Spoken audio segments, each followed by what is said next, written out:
Bitta folbinga borgan odam qayta boraveradi. To'xtata olmaydi o'zini. Chunki уже зависимый bo'ladi. Nimaga? Struktura yopishadi.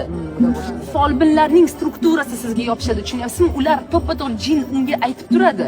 Mana bunaqa bo'ladi, bunaqa bo'ladi, podskaska qiladi. Haqiqatda u dunyodagi ulardagi bor informatsiyani tepadan olib bunga beradi.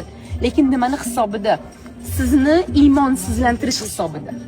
Sizni Xudodan qaytarish hisobida. Tushunyapsizmi? Va buning javobi bor. Buning jazosi bor. Shuning uchun ham borma degan, ishonma degan. Понимаешь?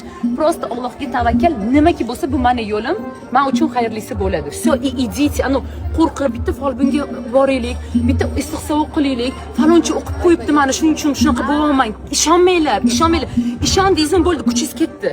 A strukturai, который folbinlarni вот это qora magiya bilan shug'ullanadigan odamlarning strukturasi juda kuchli bo'ladi. Ya'ni qora jinlar bo'ladi. O'sha jinni вот это qora сущностьlar. И ular nima qiladi? Ular pitatsiya qiladi sizlardan. Ularning vazifasi shu. Shuning uchun dunyoda oq va qora kuchlar doim bir-biri bilan jang qiladi. Bitta odamning ruhi uchun. Bu videoda oxirigacha ko'rgan bo'lsanglar, bu opamiz gapirayotgan gaplariga 100% qo'shilaman. Chunki hozirgi kunda, hozirgi zamonda aynan mana shunaqangi, ya'ni polvonlarga ishonuvchan odamlar juda ham ko'p. Gapni qissa qilib aytaman.